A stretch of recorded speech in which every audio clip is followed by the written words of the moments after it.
Right there guys, Josh again with the Leather Repair Company. Just coming to show you a few tips and tricks when it comes to adding patina to shoes. We've been working on this pair here, and when I'm meaning patina, I'm meaning all of this sort of shading around the edges, down on the bottoms of the shoe.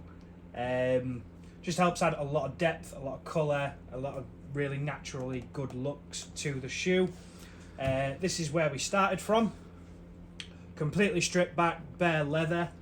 But today what I'm going to be showing you is going over all of this area here, just sort of adding those darkened sections using the shoe restorer cream, a short little brush and a sponge to take it off. So just getting into it, what we like to do is all these edges, we're going to take some of the shoe restorer cream, only a very small amount on the end of the brush, and start pressing it in, sort of stippling it in almost to all of these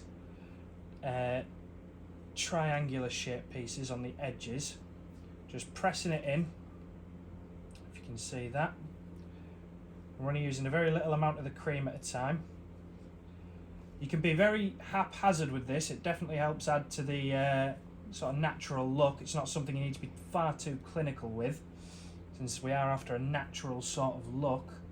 So it's just a case of pressing in some of the shoe restorer cream, taking the corner here of one of our sponges, and sort of what we're doing is we're pushing in and then dragging off, and that seems to be the way that I've found gives it the most natural feel. Just darkens up those edges nicely for us. After we've got the first coat down in there, I like to go over with a second and sort of just paint along the edge, just like this, just to add a little bit of depth. And because the shoe restorer cream does have dyes in it, the longer we leave it to sit there, the darker that the line will be.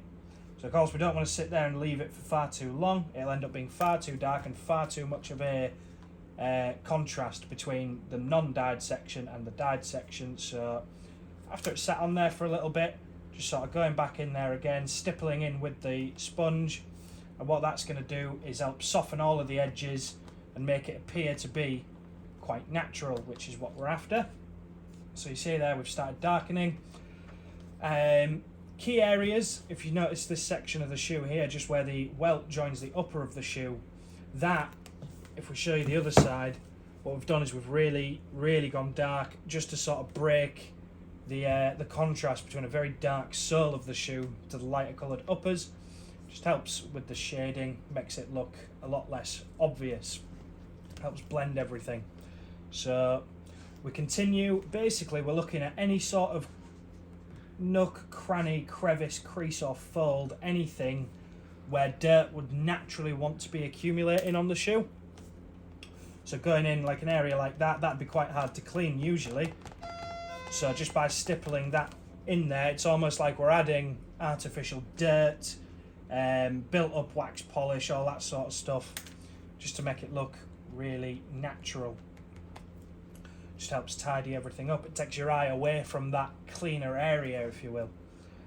And it's sort of the same process, going around all the edges, just painting a thin line just around the edges. Like I said before, we don't need it really neat and accurate. We want it to be a little bit haphazard, just so it keeps looking natural. Just going around the edges there. Once it's sat for a second, we can just start pulling it off with the sponge. And that just helps break the hard corners, if you will. It just makes everything look a little bit more natural. Following around, doing a second coat again, just to really make sure that it gets good penetration into the leather.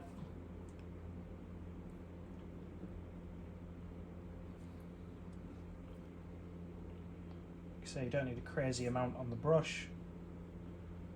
The dye in the shoe restorer cream will do most of the work for you. We don't need to press it in, we can just leave it on the surface.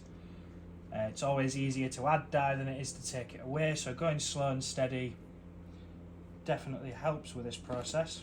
Again, keeping in with the natural sort of look that we want for it.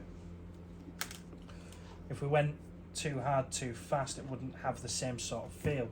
So it's just going around all the areas that you would have a lot of contact with, anywhere where dirt would naturally accumulate on a shoe, just to sort of make it look like it's a lot older than it is. And it also helps blend in all the other dye. We've gone for 3 separate colours here. We've gone for one of our M-Tan as a base coat on top of the stripped back shoe.